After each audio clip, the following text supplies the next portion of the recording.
Friends, welcome to episode 184 of Storyteller Conclave. This is a show all about helping you run the best tabletop role-playing game that you can. Whether you're a new storyteller or dungeon master learning the craft, or an experienced storyteller looking to take your game to the next level. I'm Sarah. I'm Rob. How we doing, Rob? You know, I'm sitting here alone in my basement, and you're at your house. Yeah, unfortunately we had to be remote for this one. Both you and Vicky are feeling a little bit under the weather. Yeah. Sean's feeling a little under the weather. I think I'm the only one who's doing okay. Yeah, it's not great to have this deep of a voice, but it does let me do a little bit of voice acting on occasion. Earlier today, I was like, just say one thing for me. Say built Ford tough. Built Ford tough. And I was like, yes, that's the stuff. But, why don't you talk a little bit about your game from this past weekend? Yeah, absolutely. I think I was a little bit worried going into it. I think I talked about that last podcast. Because it was going to be very player driven, and in my anxieties, I forgot that I have some of the best players that I could ever possibly ask for. Oh, shucks. Dropped a little lore nugget on the table and said, okay, discuss. And you guys did for like an hour and a half. And it was some really good role play, some really good story development.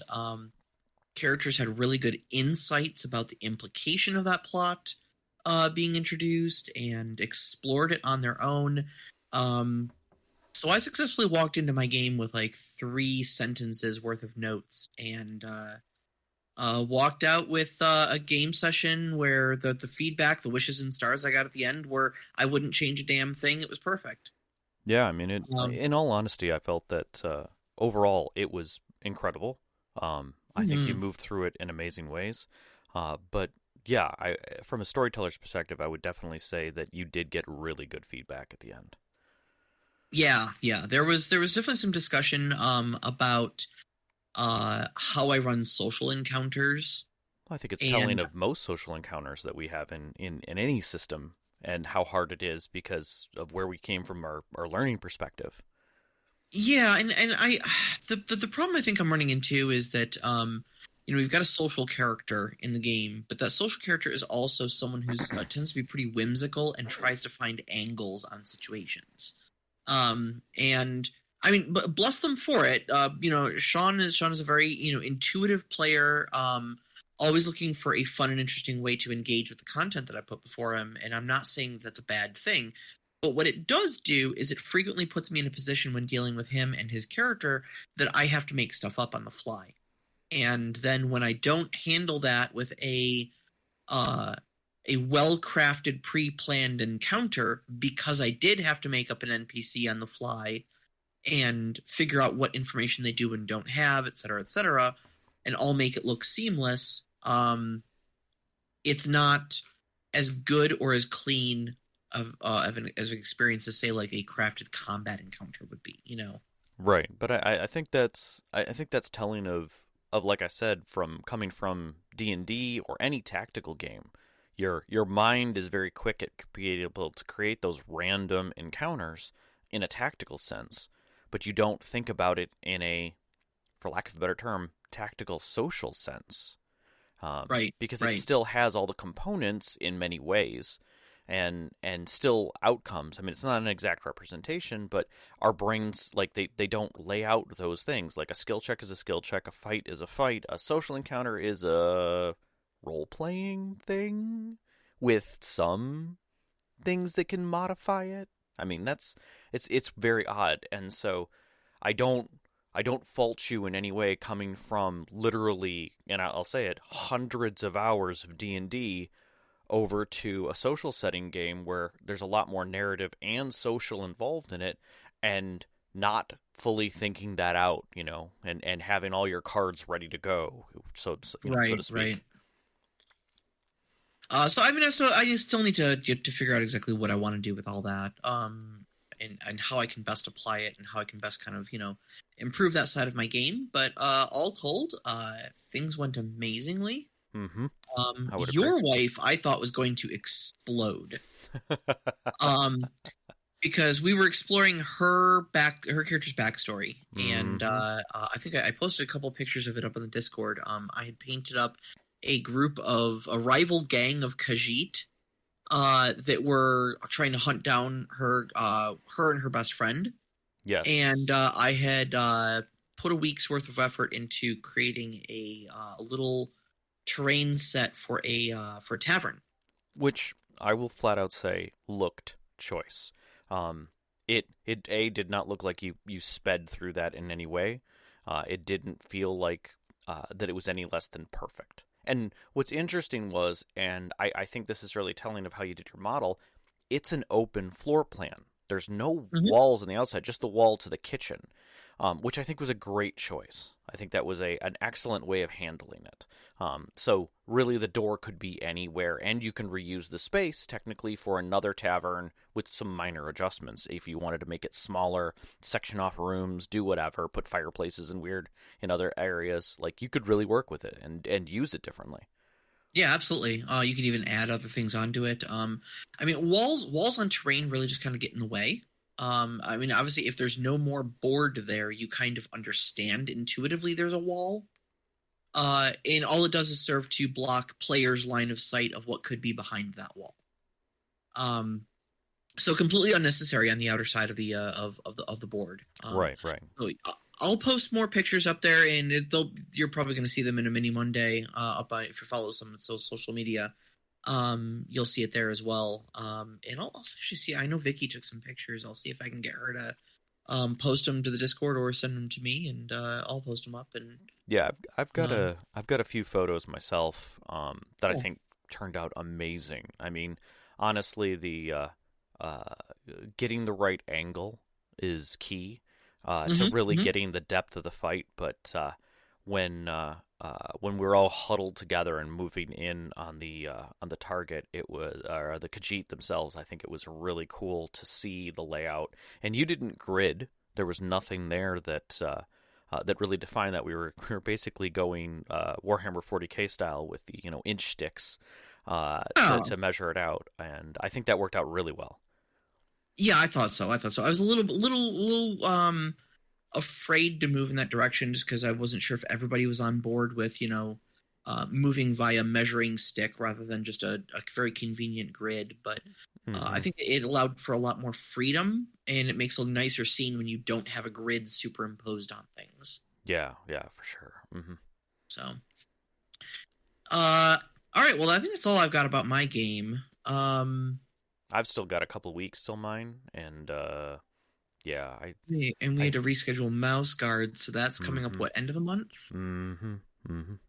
Yep. So yeah, it's been it's a weird month. This month and even next month is a little weird because we've got holidays, we've got a lot going on. People are shifting their time schedules. I mean, literally, some of our players who are leaving town now are delayed even because of the hurricane that's going on. Yeah, so it's not fantastic for everybody these days. But if you're in the Florida area, we're feeling for you. We hope everything literally blows through a lot cleaner than last time, and you guys don't have any problems down there, because you do not need more this season, definitely. Yeah, here. So yeah, so stay safe, stay warm, stay dry. But it is the System Spotlight show this month. It is our second Wednesday of the month, so this System Spotlight in particular has kind of been a long time coming. We both Sarah and I frequent Reddit and other areas of the web, looking at where people are talking about systems. And time again, especially when we were doing the Dark Souls system review and looking up things, the name MÖRK BORG came up. Now, I did say that MÖRK BORG, and the reason was because I've been saying it wrong, saying MÖRK BORG, like it's like some alien thing. But apparently a lot of people say MÖRK BORG, and it's MÖRK BORG. And it is a dark, interesting game system. And even the book is different. And I think telling of what it is in great ways. Let me roll back a little bit about where it came from. I've got a little bit of information, not a ton actually. It's funny that this thing has been in development since effectively 2018. and it's Swedish, Mhm.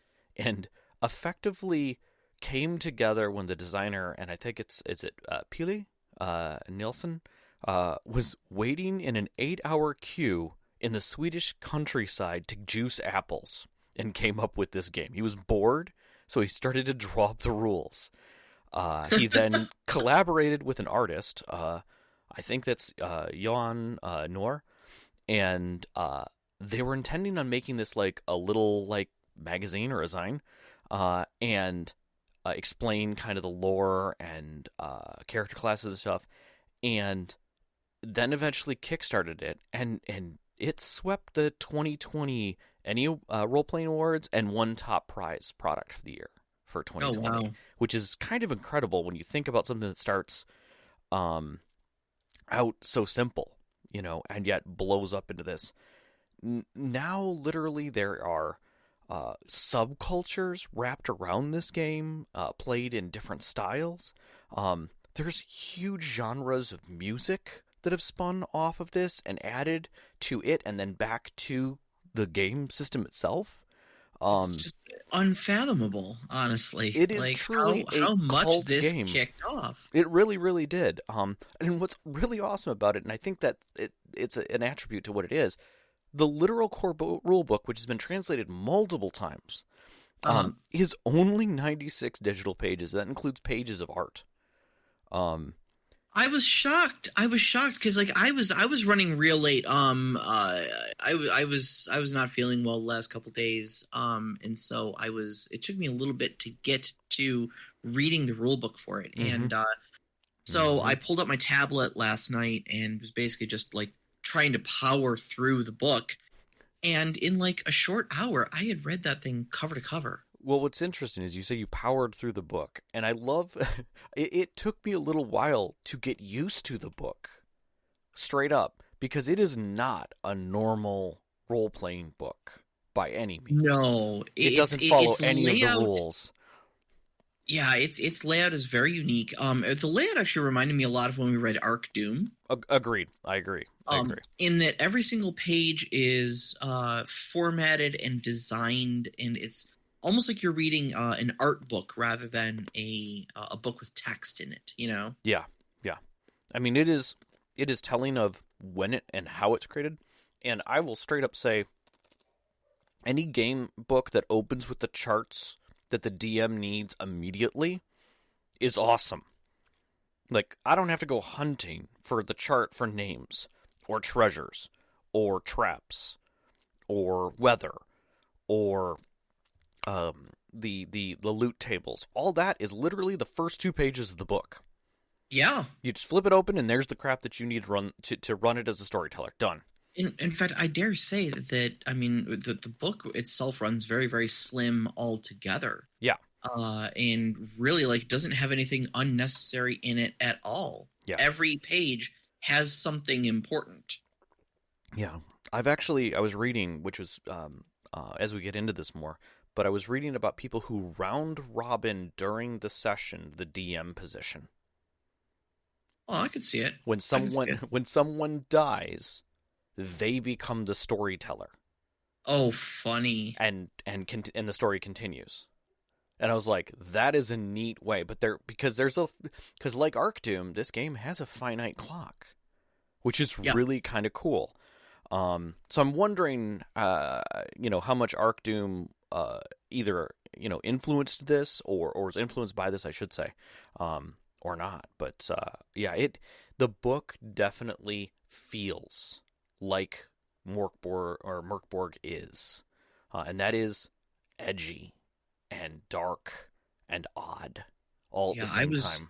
Reading the PDF version of this, and I nearly cut my fingers a couple times because it was so edgy. Yeah. So one of the other things that and we could wax a lot about the book itself, but I kind of want to get into the mechanics. But I want to get one thing that I read, and that was that I saw this quote out there, which was Joseph Norman, who is a lecturer at Brunel University and studies the intersection of metal and weird literature, which is arguably odd at the onset, but when you start thinking about how much those two really do cross, it's kind of impressive. But he was amazed by MÖRK BORG's soundtrack playlist, which includes 2 songs, which is funny, that talk about weapons and monster attacks in them. So yeah, you can have a 7-hour playlist from the game, designed like kind of picked by the creators, and each of these could be a stage in the game, is what he says. An atmosphere, a location, an item, an action. Amongst the catacombs of Nefrenka is an Illifact metal album today. Next month, it could easily become the title of a fan-made MÖRK BORG adventure. Because what happens is this music inspired people to create modules, then those modules then inspired musicians to create music, which then inspired more modules. Do you see how this is going? This happened over and over again. And what's interesting is, and I'll say it later, the resources for this game feel endless. You can always find another adventure to play, which is I gotta incredible. say this one kind of landed on our plates, and I thought it was a lot more obscure than it was. But when you like go up to YouTube and you type the title of the thing in, and you can only find like 2 or 3 videos that are 2 or 3 years old from when it was on Kickstarter or whatever, that then you're like, oh yeah, that's obscure. But like I typed in MÖRK BORG and like tons of stuff popped up. Heck, even Black Magic Craft, one of the more famous YouTubers in at least my circle, because he does a lot of like terrain, physical terrain, crafting and stuff like that. Had a thing about MÖRK BORG. Yeah. And in fact, that's how I know how to pronounce it, because in that very video, he calls up Emil from Squidmar Miniatures, who is Swedish, directly asks him how do you pronounce this, Emil? MÖRK BORG. MÖRK BORG. Yes, we're not Swedish. We're going to screw it up tons of times, but we appreciate it. We appreciate what it means, and we really hope that this review does it justice, because we know the audience that listens to this are a culture onto their own, and I actually think that's really beautiful. And so I will say I'm smiling as I look at it. So let's dive into some of the mechanics. I knew you got into it. I read through the mechanics because, again, ain't that long. Well, I want to address something real quick before we start. Sure. That is, we talked a little bit about the book being a work of art, and culturally speaking to this like sort of black metal sort of aesthetic and stuff like that. It's sad to me that our podcast is a vocal medium, is an audio medium, and not a visual one, because honestly, that's one of the biggest selling features, I think, of this product. Really? Before we ever talk about any of the mechanics or anything like that, the look and feel of the book itself is paramount to this. And so I will just do you the favor of saying that Sean and I were glancing it over last night when I was trying to read the book. And although Sean was hopped up on NyQuil, the only way to look at MÖRK BORG. we kind of agreed before the NyQuil kicked in and he lost consciousness very quickly, that like MÖRK BORG is a book that feels like you don't go out and buy it. It feels like it is one day hurled through your living room window. And then when you look out to see who it was that threw this book through your window, somehow there's a church burning across your street, and multiple men in black robes with white and black face paint are like, with their tongues stuck out, and there are guitars somehow, and they're covered in spikes.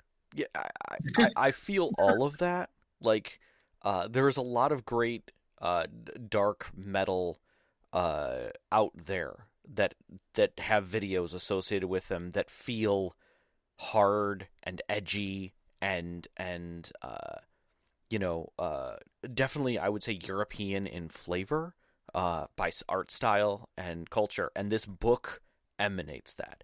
Almost every page you go to is 2-color. There's only a few that are art, and the art that's in it is like Renaissance art. It's early Renaissance art, almost medieval in some cases, depicting uh, prophecies and befallment, which is intriguing. For me, as I paged through this, I was like, as I'm paging through, I'm like, was this the inspiration for Dark Souls? 'Cause it should be. Right, I mean, right. it It did dripped. cross my mind that it did Dark Souls better than the Dark Souls role playing game did it. You know. Yeah, when I like the mixed text, like you said, is very much like Arc Doom, where Mhm. even in a single paragraph, things are going to be thrown off. But then you find these sections that are just typed in, where the words are just the letters are just jostled a little bit, like it was typed in haste on a typewriter and fit on this page that someone illuminated in a mad way, but everything is clean. You can read Oh yeah. it, and the words that are important are ridiculously bolded. Um, and it just feels harsh. And then you turn the next page, and it's like someone wrote with a crayon or a chalk on a surface, hard and fast. Mm-hmm. And it's everything. It's got all of the pieces that you expect in something that is dark, edgy, angry, sad, all at the same time. Knox in the Box in the live chat is asking, is it one artist or is it a collection of artists? Unofficially, I think it's a collection of artists. Mm-hmm. It typically is. Officially, it was written by a madman and illustrated by Dark Chaos itself. Yes, yes. I actually think the main art design was the original artist, and then they went from there and continued it. So I Right think it was on. just the two that did it. But yeah, it's intended to feel, it's art.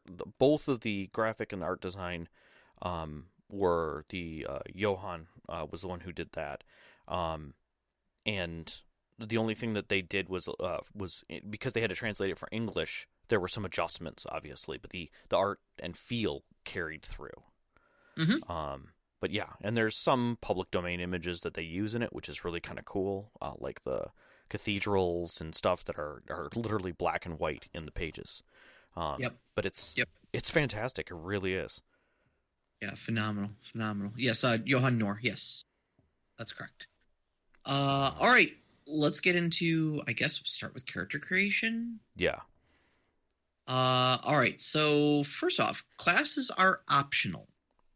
You can just make a generic character, but there are a couple character classes in there that are very unique, and I didn't know what to make of them. Mm-hmm. So the official classes, should you choose to use them, are Fanged Deserter, which is a warrior-ish thing, but it gives you like a bite attack, like you have fangs. There's Gutterborn Scum, Mm-hmm. which is rogue adjacent. Yes. The Esoteric Hermit, which felt a little like mixed spellcaster-ish. It's kind of there's some bard ability, there's some druid abilities, there's some other abilities kind of mixed in there, but Right. it seemed mystical in nature. There's the Wretched Noble, Yeah. Yeah. which is kind of I maybe like a roguish, bardish sort of thing. There's the Heretical Priest, which is pretty much the cleric. Mm-hmm. And then there's the Occult Herb Master, which is like an evil druid. Yes. And again, all of them very rich in flavor. They've got some kind of unique abilities and such like that that you randomly roll for when you create your characters. Character creation is very, very simple. Mm-hmm. It's a 5-step process. 1, you randomize your starting equipment, and this is the very first page. They say, okay, choose your. It's just like 3 random items you get. Mm-hmm. Your character is not going to have a full kit of, 50 feet of rope and a backpack and pitons or pitons or however you pronounce that, a 10-foot pole, etc. No, it's just going to be like you've got a jar with 3 human teeth in it, Yeah. a rusty short sword, and a burlap sack. And that's it. Yeah. That's your starting equipment. Then you randomize your weapon and armor. I cannot begin to tell you how cool the weapons chart is because it is this like Renaissance style picture of like when you see like the sword form books where there's that body, the drawing of the body, and it's pierced in multiple ways by multiple different weapons. Mm-hmm. But all the different weapons are labeled. And Yep. it's like, if you roll a 13, it's this weapon right here. This is a dagger. Mm-hmm. It was really super inventive. Literally, the previous page has a weapon on it. The whole page is one weapon. It's a femur. One. It's just femur, a giant 1d4. femur. And it gives you the damage for it. Yep. And then there's this whole chart that gives you the next 2 through 15 or something like that. And then the next page is like a double page spread of a crossbow, a flail, and a Zweihander. Mm-hmm. And Zweihander is written in like 125 point font across the bottom of the page. It's wild. So if you get your equipment, your weapons, your armor, roll your abilities. There are only 4 abilities, and usually you're rolling 3d6 dice to figure out what your abilities are. Mm-hmm. If you're using the classes, some of them will have a plus or a minus of a few, or they'll ask you to roll 4d6 and drop the lowest. But typically, you're going to boil down to about 3d6 plus or minus a little bit. Now, worth noting, those aren't your ability scores. Those just translate into a -3 to +3 on a chart, with the space of 9 to 12 being a 0 modifier, its average. And I love this because I've been asking since 3rd edition why Dungeons & Dragons hasn't done this exact same thing. Yeah, like we don't need numbers anymore. You never use the ability scores. You only ever use the modifiers. Mm-hmm. And so MÖRK BORG does the exact same thing where it's just like, yeah, roll your dice, but you're only going to use it to get your modifier. Yeah. And then you roll your hit points. You're not getting a lot of them. That's for damn sure. Yeah. It's your toughness attribute plus D8 to a minimum of 1. And again, the whole discussion of this topic is literally a single-page piece of art with a giant heart on it. And I don't mean an artist rendering of a heart. I mean, it looks like a freaking picture of a heart. Yeah, like anatomical. Yeah, with just the word toughness in bold on it, and 2 places where the text is. That's it. Simple as that. And then step 5, and I quote directly, name your character if you wish. It will not save you. God, does that... And what's funny is that first page of the book, the first table that you come to is a table of names. Mm-hmm. To remind you that you're gonna need more than one. Yeah. Yeah. Bring a backup character to this game because egads. So and then now, there's a bunch optionally, of you've got a bunch of options. Yeah. Yeah, you've got some options here. Every class comes with omens, and omens are a little bit like a Benny or fate point or edge sort of currency. You can spend your omens to deal max damage on an attack, re-roll a roll, yours or someone else's, lower the damage dealt to you by a d6, neutralize a crit or a fumble, or lower the difficulty rating of a test by -4. You typically only get D2 of these. So you may only have 1, you may get as many as 2, and I think one of the classes gets as many as a D4. I think it's like the heretical priest or something. I think it's a D4 or something like that. Yeah, but magic is far from kind. No, it's really not. It's really not. But we will definitely get to magic when we get to the mechanics section. Yeah, advancement is a whole nother thing. That is the idea of getting better, and it's whenever the storyteller feels like that you should advance, which it feels like a milestone or a proper rest or some kind of level of achievement. your hit points, you roll 6d10, and if it's greater than your current max, you get a d6 worth of hit points. Yeah, Otherwise, it you feels don't. a little convoluted to do it that way, but it kind of gives you the option to like. It's weird that when you get an advancement, you're not guaranteed Yeah. hit points when you level up. Well, and that's the thing is it's greater than your current max. Yeah, yeah. So even if you have less than 6 hit points, you're guaranteed to get an increase. That's kind of nice. Along with your advancement, you get to scavenge. It's just basically free items. And you're going to roll on a small chart. Some of it's nothing. Sometimes you get a little bit of silver. Sometimes you will get an unclean scroll. And sometimes you will get a sacred scroll, which is basically like a harmful magic, beneficial magic sort of thing. Unclean scrolls are typically offensive, and sacred scrolls are typically beneficial. That does not mean that they don't have a detriment. No. Either of them. Because with all magic, all scrolls, which is magic, there are harmful moments that are right there waiting for you. Lest we forget which game we're playing. Yeah. Never forget that everything in this game will kill you at some point. Now, here's the funny part. Is very much like how your hit point advancement is not guaranteed to happen, and you're also not guaranteed to get a scavenging thing. You're also not guaranteed to get stat increases. Nope. Abilities from basically, what you'll do is you'll take each one of your 4 abilities, and there are only 4 abilities in this game. You will roll a d6 versus each one of those.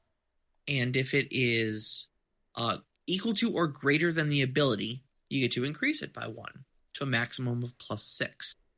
If the result is below your ability, decrease it by 1.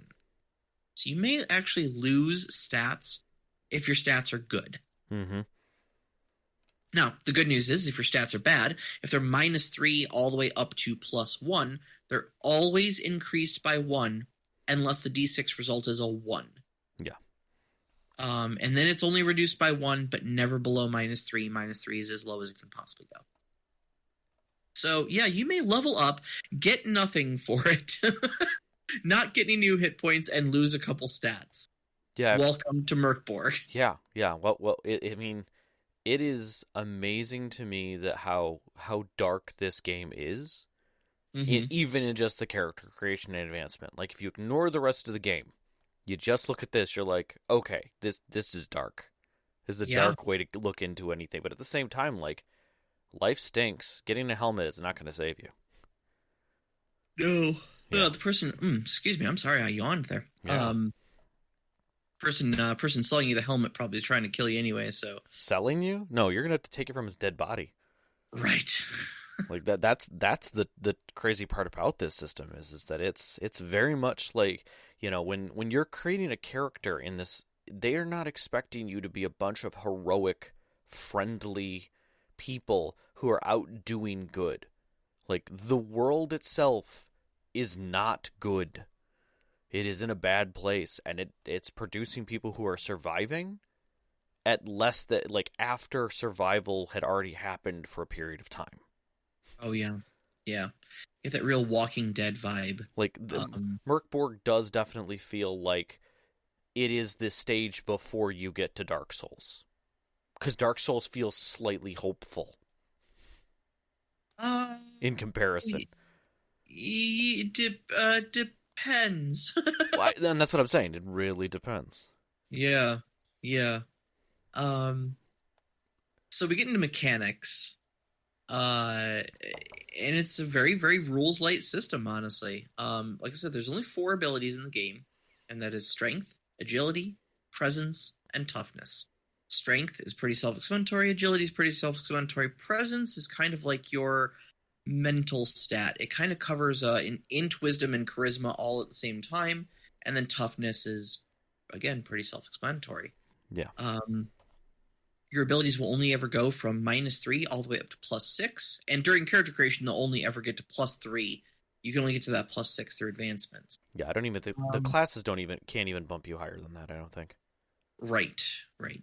And then your all task resolution in the game is just whatever appropriate ability plus a D20 plus a D20 versus a difficulty rating. Mm-hmm. So if you're a -1 to strength, you roll a D20, you subtract 1 from it for strength checks, and the outcome is what you're trying to match. Mm-hmm. Difficulty ratings range from 6 to 18, 6 being super, super easy, 18 being impossible, and 12 being your average. Worth noting how that math works out. With an average stat of +0 versus an average difficulty rating of 12, you will fail 55% of the time. Yep. Talk about darkness. Lest we forget what game we're playing. Yeah, exactly. So let's just step into combat. I mean violence. Because it literally says violence in the book. It's reminding you again where you are. It's not the combat chapter, it's the violence chapter. And it is very, very simple. Of it. Yeah, it is simple. 3 pages. That's it. Right? And honestly, I was amazed. Like, I had heard people talk about this, and I did not expect it to be this. Like, when you heard people talk about it, did you hear good things or did you hear bad things? What's interesting was the notes that I was reading about it, at least in review sense, was people were comparing it to Dungeon World. And Dungeon World's combat compared to this, I can see where they're getting some of those ideas, but it is not the same. I think they compare to Dungeon World because I think in Dungeon World you also roll all of the player rolls all of the dice. Yeah, and that's kind of, I'm not going to say that's where the feelings begin and end, but yeah, like if you need to play a dank version of Dungeon World that's more edgy, here you go. Enjoy this system. Oh yeah. So initiative is just a roll-off, basically, between the sides. Not even the characters. The sides. To see who goes first. Well, it's not even a roll-off in that implies that there are 2 rolls that take place. It's just a D6 hits the table. And if it's high, PCs go first. If it's low, enemies go first. And that's what I'm saying is that it's always the PCs rolling. Mm-hmm. That's the key. Like, that's the part that we were just saying is, so it's, I mean, if you then have order, but even I've, when I was listening to someone discuss it, like, the whole idea of using D6 and agility to determine the individual order doesn't happen. Like, in most games, they're like, whether or not the person goes first is a matter of like, dude, get in there. Yeah. Like, it's role played at that point, which I think is way better. I think that's true, Sure. And then all your mechanics, like I said, the PCs are doing all the rolling here. So if you're going to make a melee sort of attack, it's a strength check, difficulty rating 12. Mm-hmm. You're going to do some sort of a ranged attack, it is a presence check, difficulty rating 12. If someone is attacking you, you will need to make a defense check, which is an agility check, difficulty rating 12. And if it somewhere in here you're going to try to use one of your powers, which are the magic spells given to you by those scrolls that we mentioned earlier, that is a presence check, difficulty rating 12. Mm-hmm. And that's it. That's all the combat mechanics y'all need to know. Yeah. So armor is going to reduce the damage by a certain die type. So like lighter armor will only reduce it by like a D2. I think your heavier armor goes up to as much as a D6. Mm-hmm. But your heavier armor is also going to increase your difficulty for agility checks. So it makes it easier to be hit, but you may withstand hits more effectively. Right.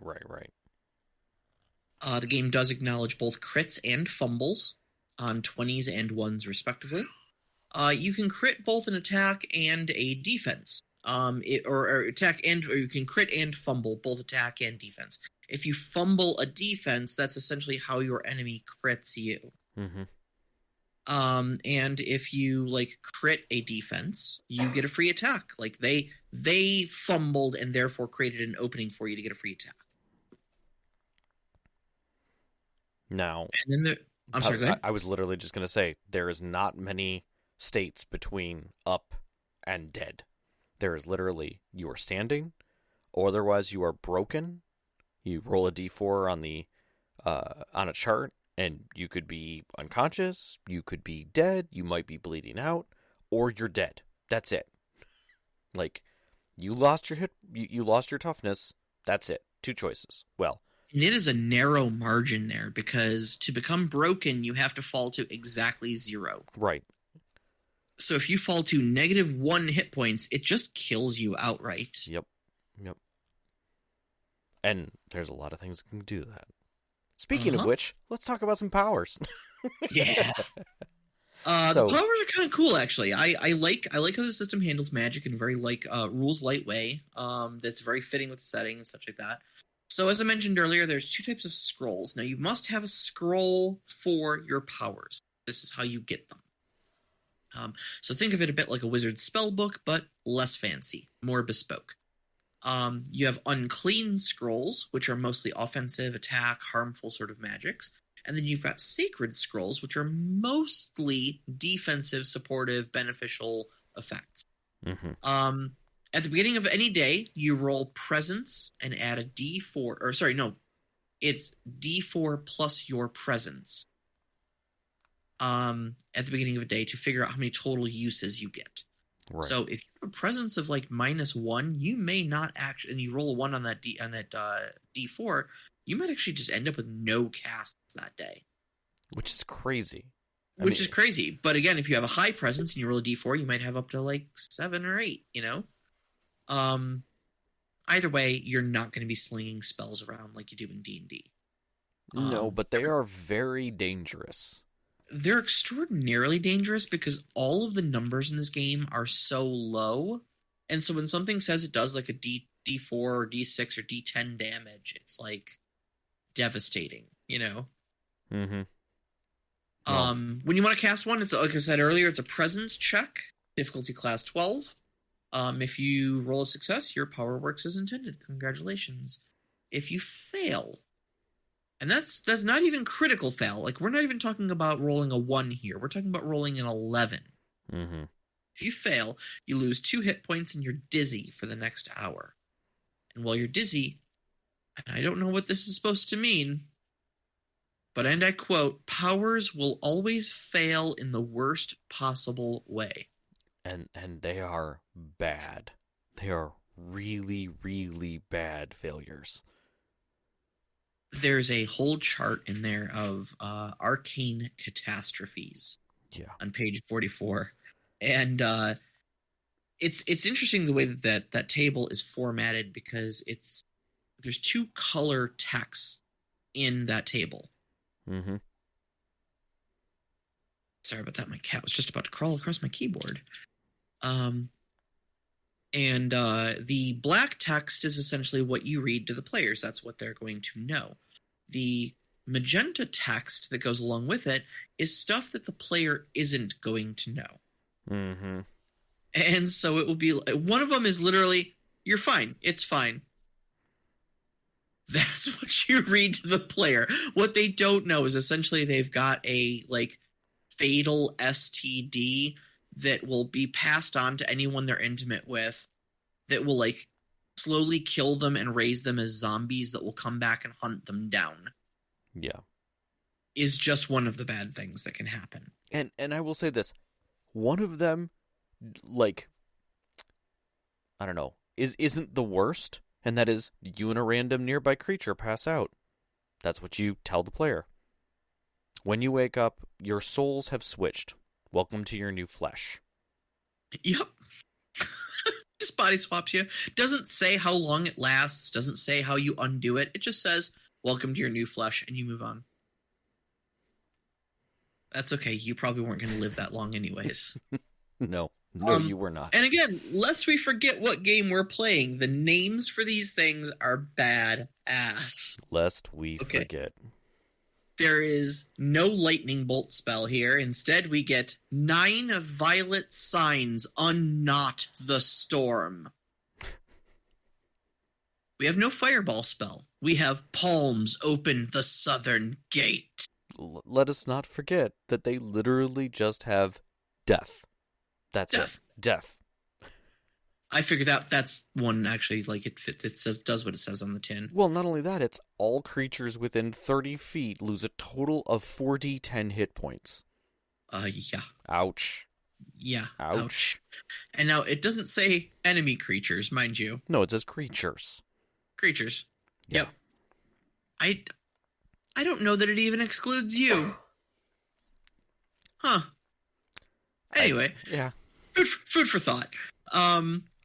And then, like in the sacred scrolls, you've like there's no cure wounds, no sir. We have grace of a dead saint. Mm-hmm. Mm-hmm. There's no raised dead. It is now unmet fate,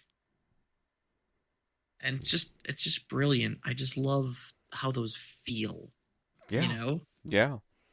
I mean, all of them are song lyrics or album titles waiting to happen, and probably already have happened.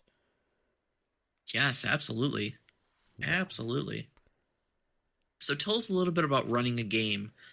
So I would love to go into the details of this dying world that they paint for you in the opening of the book. Because besides, once you get past the initial charge, the whole first section of the book does not do what any normal book does. It doesn't talk to you about the creators. It doesn't talk to you about that this is a role-playing game. It doesn't talk to you about the things you're going to need. No, it goes directly into the lore because it was written by someone who was involved.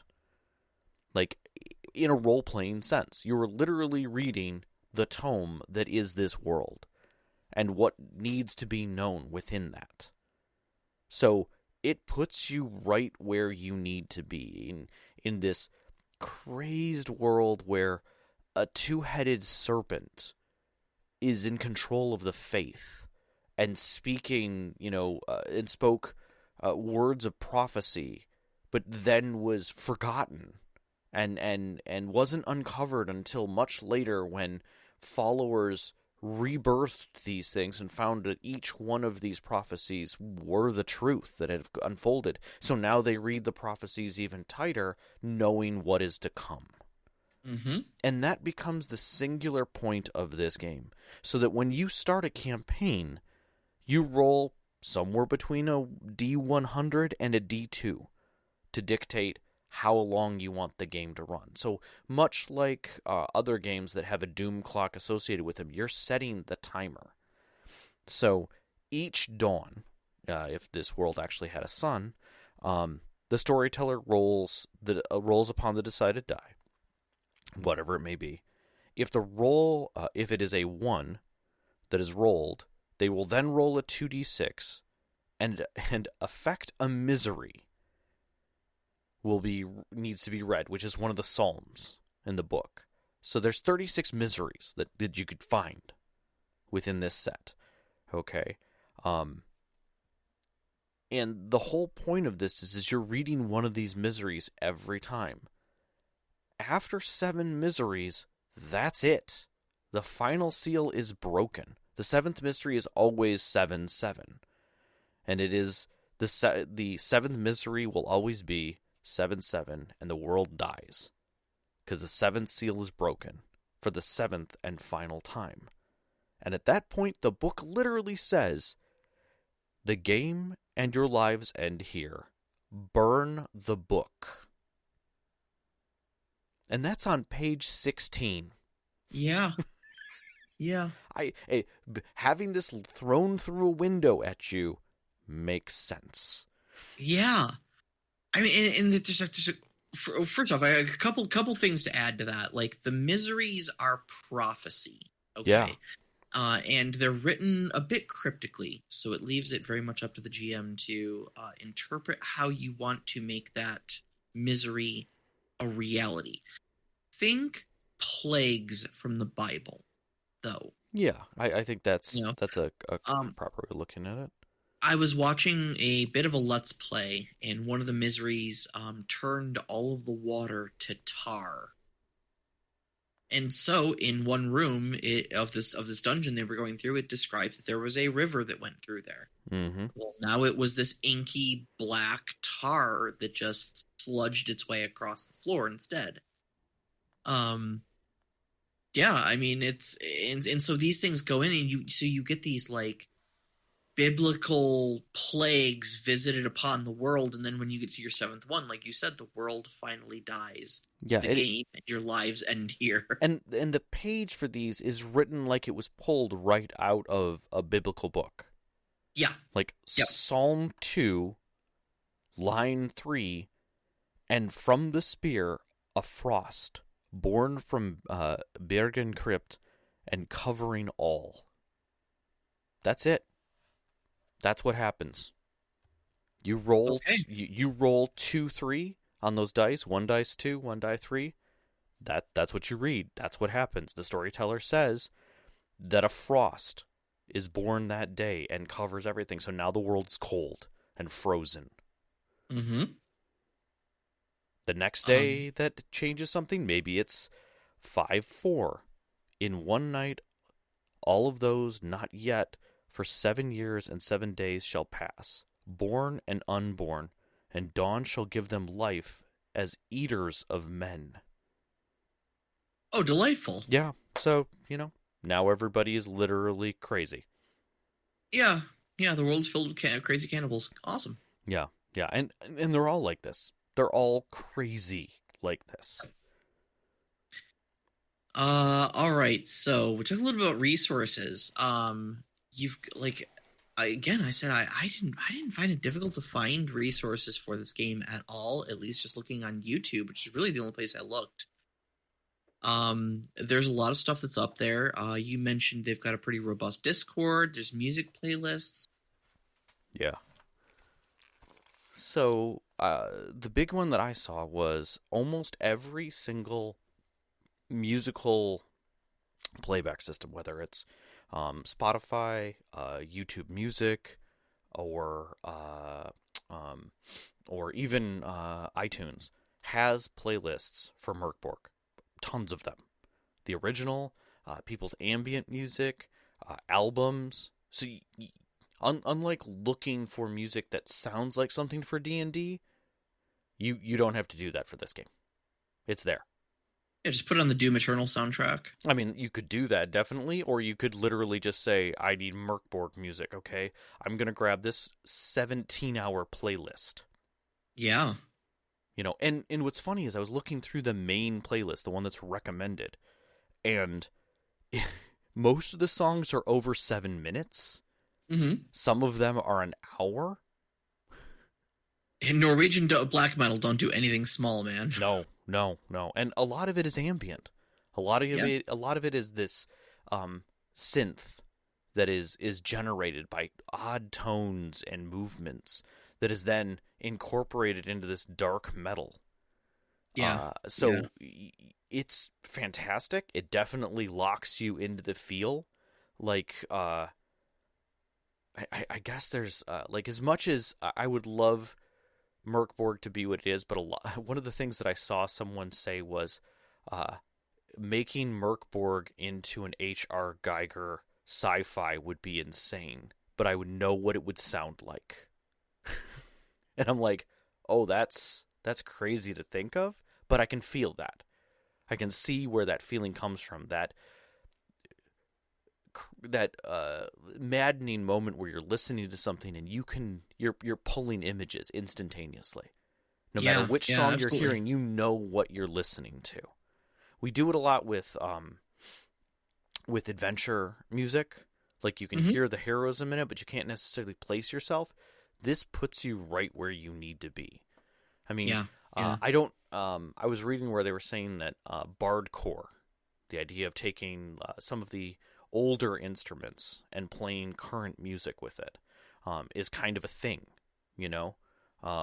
and that movement comes from a lot of this. The idea that you're trying to mimic and move things to this period and create something new. And I think that's fantastic. Like there's yeah, just a lot absolutely that's love it. come out of it. And then if you just go to the MÖRK BORG and or go to MÖRK BORG and search, there is for adventures. All he did was say MÖRK BORG Adventures, and one of the first things that came up was this Ex Libris RPG tags page, which had an unlimited number of adventures. And I really tried to get a count, and I lost track because there were just so many in there that you Yeah. just click and go right into. Because there's not much to this game system-wise. But the world has depth, and obviously you can tweak it. But if you stay to that core, 7 ticks to doom, right? Yep. That's pretty cool, right? Yeah, absolutely. I mean, especially if you want a campaign game and you use the D100 and the only time the doom clock moves is on a 1. How you're not going to roll that very often. That game is going to go for a very long time with a lot of dead bodies. Oh yeah. Yeah, I mean you got a 1 in 100 chance of doing it, you know? I mean, I'm not going to say that doesn't happen. I've had it happen in my game. Yes, you have. But yeah, just the whole feeling of that is kind of crazy. So, but all right, so let's get into closing thoughts. Okay. What do you feel that MÖRK BORG does well? So, you had said to me that it was described as 100% style over 0% substance. But it was meant as a compliment. Yes. Yes. And I kind of agree. Like, it is what the melancholy Dark Souls RPG wanted to be. Yeah. Like, this has all of that dark, brooding, edgy, and, after end times feel, or near end times feel, right? When hope is gone and everybody is staring at, that's what it was reminding me of. The Necromongers. Yeah. I'll give you that. The series is Pitch Black, right? Yes. It's all within the Pitch Black series with yes. Vin Diesel. And the Necromongers were a race of spacefaring, basically death worshippers, on their way to kind of a promised land. They have a nihilists, Lebowski. Yeah, nihilists. They believe in Nazing. Yeah, except for some other place that they were going to take the world to. And that concept kind of works within MÖRK BORG, because the psalms that are there are the prophecies of the end time that they already have. And some of them have already come true. So they know the rest. I mean, I'd say some of them. Any of the psalms that they have read have come true thus far. So they're just waiting for the rest of the boxes to tick. Yeah. Before the end. Those prophecies have been up to 100% accuracy. Ergo, the rest of them you can pretty much guarantee are going to come to pass. And the seventh psalm is always the end of the world. Yeah. So guess what, buddies? And that's what I think I really love about this. It's like, we keep comparing it to the Dark Souls RPG, and I think, the difference in tone for me is that the Dark Souls RPG said, hey, we're going to make a role-playing game that mimics a video game, and that video game is about a dead world. Right. Whereas MÖRK BORG just rolls right into it and just goes, world's ending, boys, let's play a game. And you start there, For me, when I was reading this, I kept hearing Wayne June's voice in my head, as the narrator / ancestor for Darkest Dungeon. Ah, that game. Okay. And like any of these dark prophecies, I could just hear in his voice, just the same person who's like, remind yourself that overconfidence is a slow and insidious killer. That is fantastic. That sort of stuff. That is fantastic. I can see that. It is definitely rules light, and it does not play away from that at all. In fact, I think at times when you think you're going to turn a page to see another rule on something, the answer is no, that was it. It was those 2 sentences. Have a nice day, move on. Yeah. You know? Yep. At the same time, that opens the book up to be very artistic. Yes.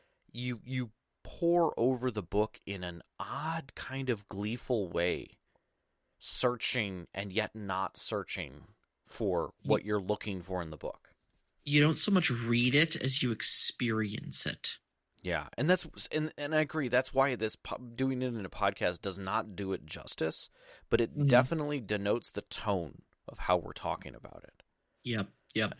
And I mean, before all that, it makes it a very quick read. I'm a very slow reader. I went through the entire book in one evening, so it's very easy to pick up and to absorb all the salient information and that you can't absorb. It's not a very dense book, so it's not difficult to find it if you need to look up a chart or something like that. See, and I will say that's where I start my reading on what it doesn't do well. Okay. I feel that the rules are so light that you could glance over things, and I did. Like it was one of those things where you literally have to read the book. You have to go cover to cover to be able to absorb the whole thing, and at the same time know what you're looking for. So I think in that sense, unlike D&D or something like that, where like, hey, you have a bunch of people all over to play it, here's the book, you'll need this. No, that doesn't help the players. You'd be better off handing them just the pages they needed from it, if that was even a thing. Not that not that session 0 won't be the beginning and end of character creation. Hand him an index card with the salient rules on it, and that's it. Yeah, and it's not that the rules aren't. It's not that I don't like the rules light. It's that in the rules light, you're expecting more at times, and that is your downfall. That the book doesn't explicitly say it, but I think if you do go cover to cover on it, you will recognize that there is nothing hidden in this book. There are no mysteries. There's nothing you're going to find 26 pages later and go, that's what they meant. That does not... Oh, that rule cross-references this other rule. Yeah, I didn't see that there. Yeah. That is not happening in this book. Yep. And where things aren't defined, they're not defined specifically so that the storyteller can do something creative with them. Which I think is the other piece. There is no GM section. There is no storyteller. Now, I will say, there is no GM section. There is no neoclassical GM section, meaning there isn't this is how you run the game, this is the points. No. It is kind of just buried in there on how the time and things move through, so you do have to look for that. There's nothing that's going to give you explicit, like, here's how you run the game, here's how the days pass, here's how monsters come out. I will say, there is a section that is an adventure, kind of in the end of it, that I'm not going to say lays it out for you, but after reading the book, it does. It gives you what you need. Yeah, sure. But there is... It's easy enough after getting to that point in the book to understand how you would apply the principles in the book to run that adventure. Right, but if you're just skimming this book, you will be confused. You will look at it and be like, "This isn't a normal a normal game system. I'm uncomfortable." And honestly, if you skim through this book, you should be uncomfortable. It is meant to make you uncomfortable from a standard game system in any way. Agreed. And I think that kind of ties into the last real point here, is that the game is meant to be played uncomfortably. It is not meant to be played in a heroic sense, necessarily. It is meant that this world is filled with scum and villainy and terrible things, and obviously getting worse every turn. The idea of lines and veils can still be applied within this, and I sincerely hope that people are very careful about that, but at the same time, that's hard to do in a game where the random roll for what terrible thing's going to happen to the world is a set listing of events that everyone can read because everyone knows these things. Like, this is what this is literally the faith of things. So if you're like, I don't want to have anyone being carnivorous, and eating other people, well, that might actually kind of be said to be an intrinsic part of the game, but at the same time, you could remove that. Yeah. But in that, the game is explicit about what it is going to happen, how it is going to be played out in black and white. There are not many fade to black moments. Yeah, absolutely. That won't already be known by everyone of what just happened. I mean, a failed spell might literally remove 2 of your fingers or more. Or set you on fire in a way that water cannot put you out. Yep, that could just happen. One of the ones was like your teeth fall out and are replaced with brittle fingernails. It's it's like really gross stuff in there. I mean, some of it, you just know what type of game you're going into, and it might be just straight up too dark for some people. On the other hand, though, you've got a contingent of people who like flirting with darkness because, the closer you can hold darkness, the less scary it is. Your goth crowd, basically. And I get that, and I respect that. It's not something I'm emotionally able to do, but I respect those who can. Yeah. And the second part of your crowd is people who like to laugh in the face of darkness. You can have all these horrible things happening, and it's ridiculous in the same way of like people who love to shotgun Friday the 13th movies and watch people get slashed to ribbons, or even like the Hellraiser movies. Yeah, because it's just great fun, because it's so over the top, it's so ridiculous that people would be dying in such flagrant and grotesque ways that it goes beyond the uncanny valley. It goes beyond that sort of sense of reality where you identify with it and you're disturbed by it, and all the way into now it's just ridiculous and we're going to laugh at it. Right. And I've definitely saw that in some of the ways that people have played this, that they play it for the absurd. And they lean in the absurd, while others play it stoically, almost like a knight's honor kind of a thing, where they treat the character and the darkness with reverence and a passion for roleplay, because it is narrowed roleplay. It is meant to discover and analyze and review those darker shades in a safe environment. And I think that's telling of where it came from. And there's a word that I don't want to use, unfortunately, because I think it upsets some people to think about it this way, but there's a history of roleplay in a different sense in Europe. We identify that. You can easily identify that with anyone who discusses Nordic LARP.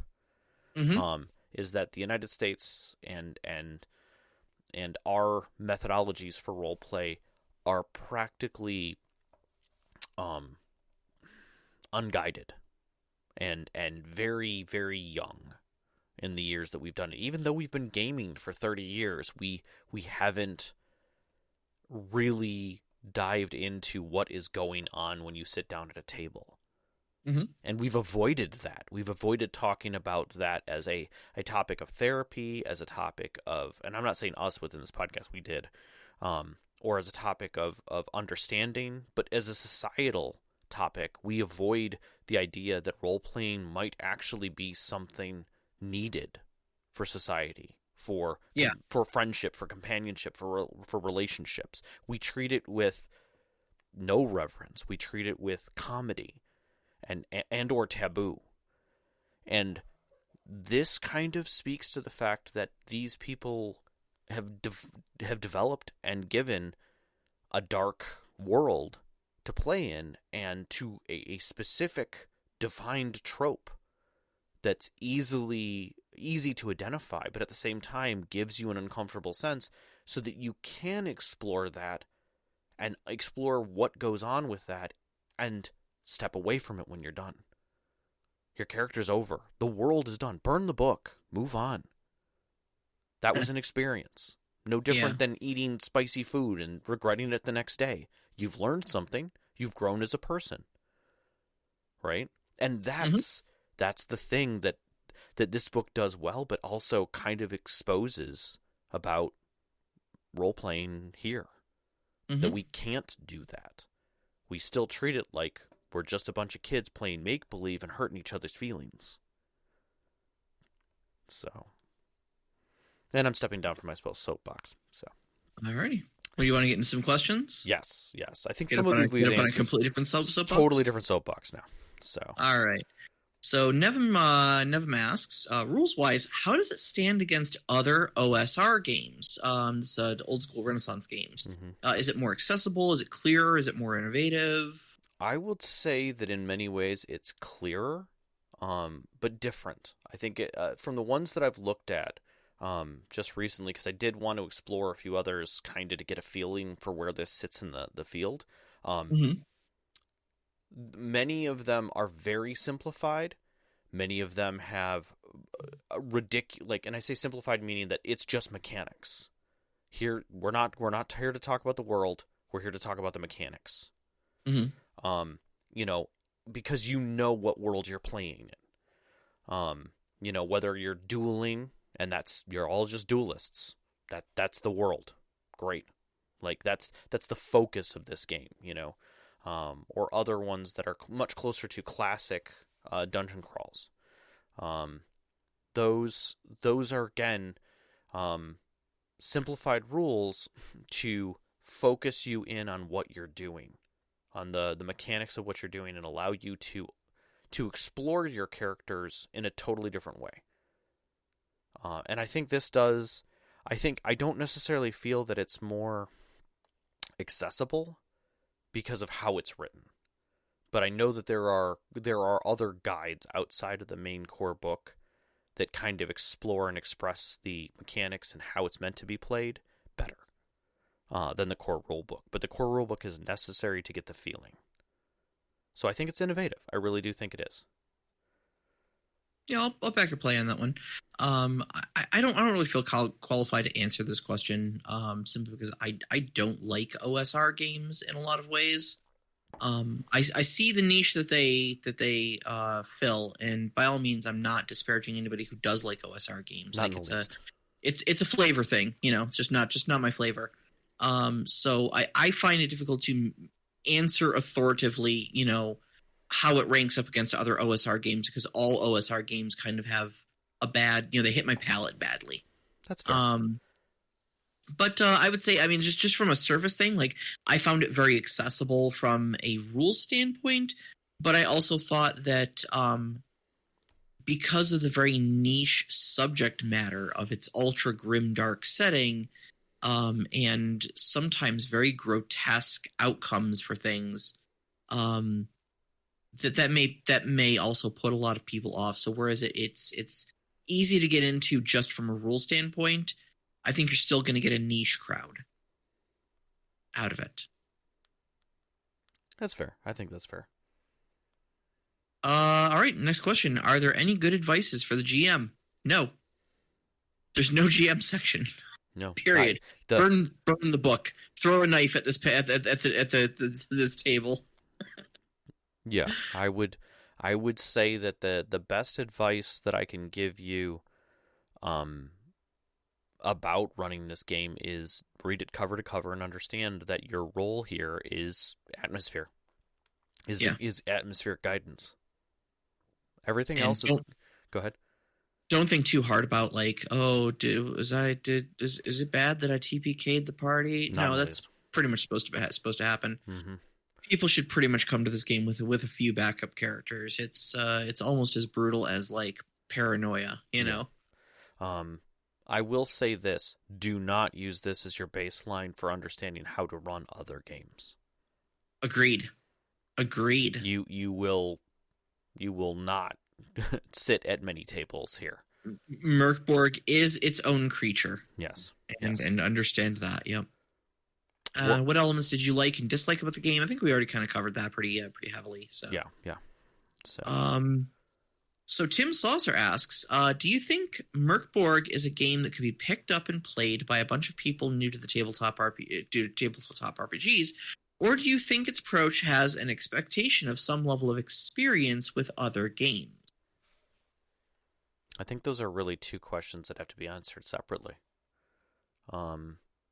Because my first feeling on this is that it could be easily picked up and played.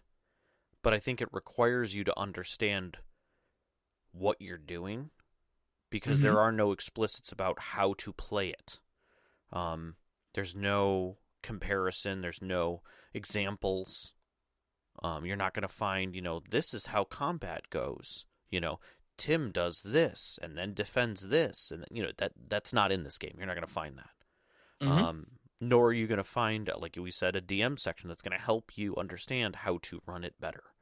But that being said, if you're generally new, meaning you've played some games and understand the concept behind this is a system and I'm role-playing on top of it something, yeah, I think it's exceptionally accessible because and available to new people, because you can just play. But I've seen more people with play paralysis because they don't know what they can do. They don't know how to fit into the game. Yeah, agreed. I mean, I remember, hearing even like the cast of Critical Role,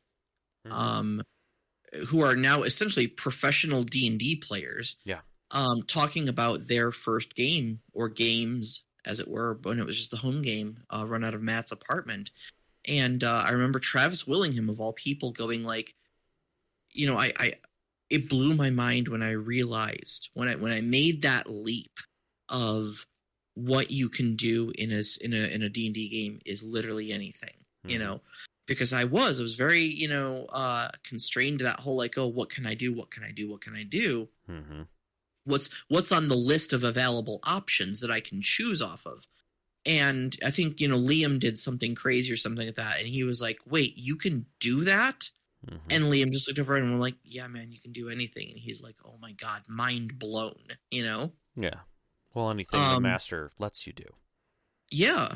But you can try anything at least.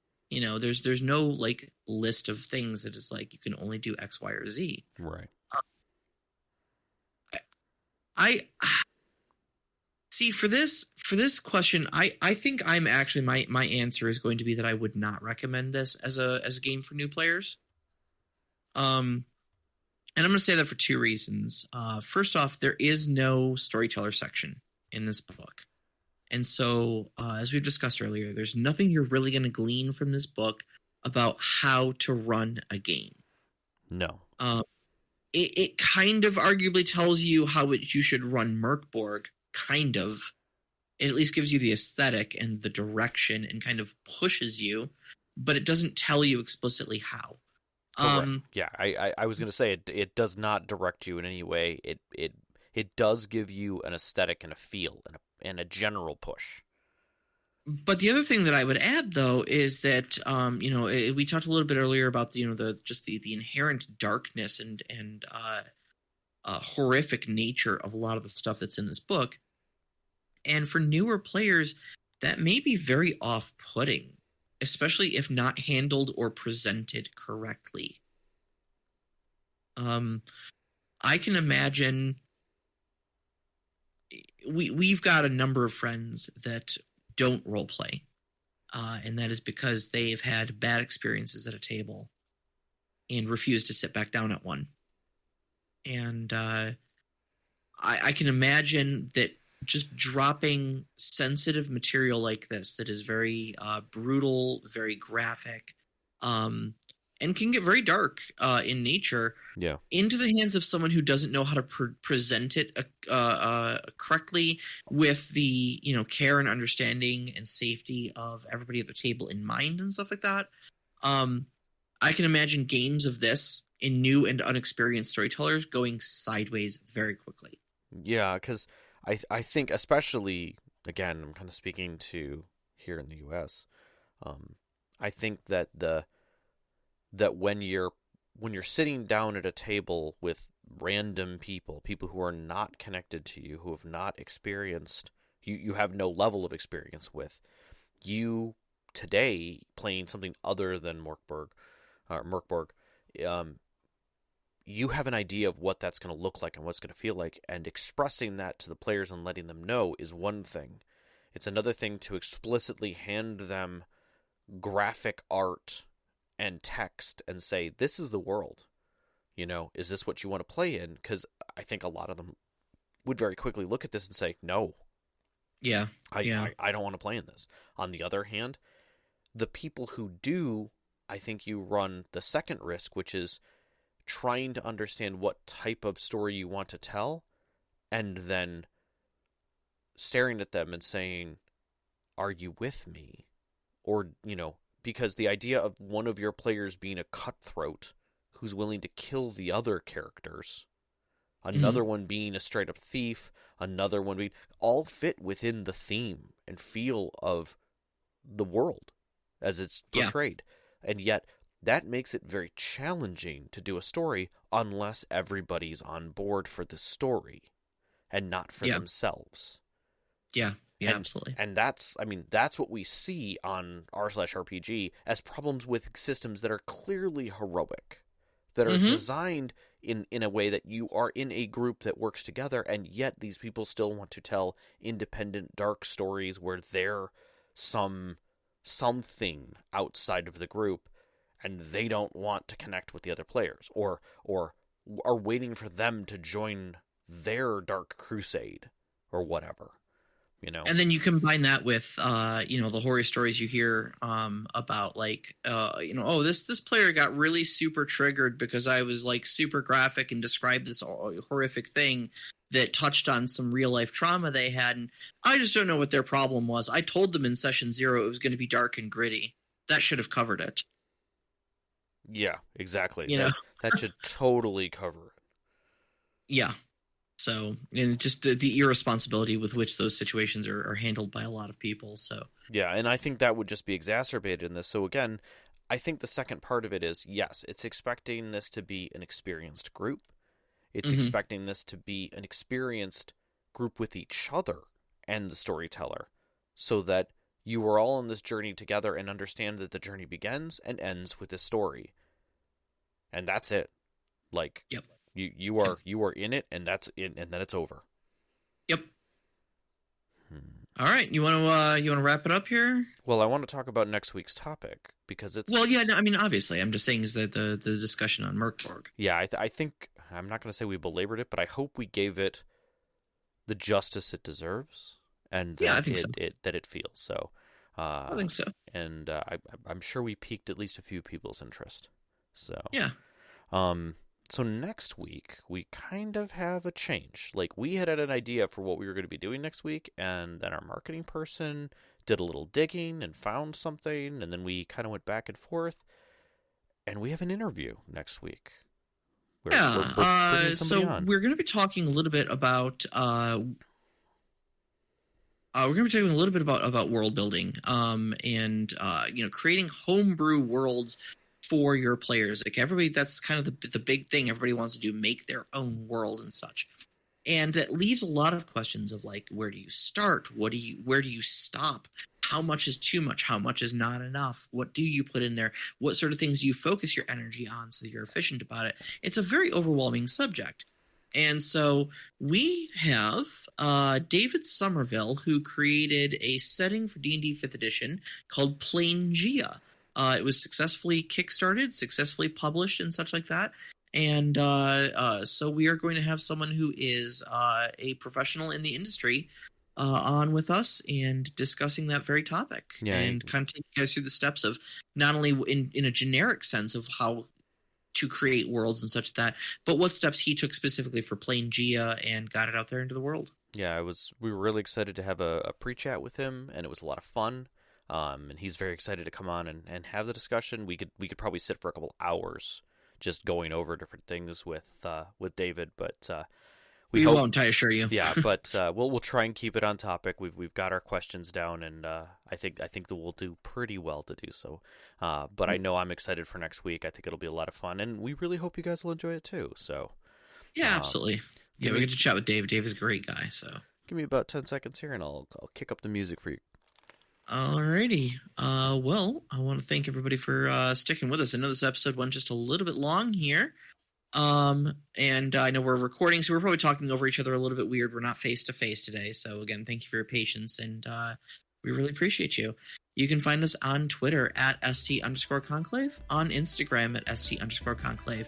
Listen to us live every Wednesday night, 7 p.m. Eastern Time. We record on mixlr.com/storyteller-conclave. And join us up on our Discord. You can find that link on our Twitter as well as our website, storytellerconclave.com. We'd like to thank our Patreon members, Knox in the Box, Subjet, Sam, The Arcane Asylum, Sparkle Motion, Vedran, Hulavu, and Sean, who are our named members, as well as our other Patreon members for supporting us every single month. We really, really do appreciate it. Our pre-show music is by Arcane Anthems. You can find that at patreon.com/arcaneanthems. Our intro music is Beyond the Warriors by Geefrog. You can find that at geefrog.bandcamp.com or on Google Music. And our outro music, which you're hearing right now, is Only Our Footprints in the Sand by Midair Machine. You can find that at freemusicarchive.org. And a big shout out, as always, to our families, Vicky and Sean. Thank you so much for loving and supporting us. All of our friends who've sat beside our tables for give us these great stories to share with you over the years. And you, every single one of our listeners, we love you guys so much. Love you so much. Good night. Good night.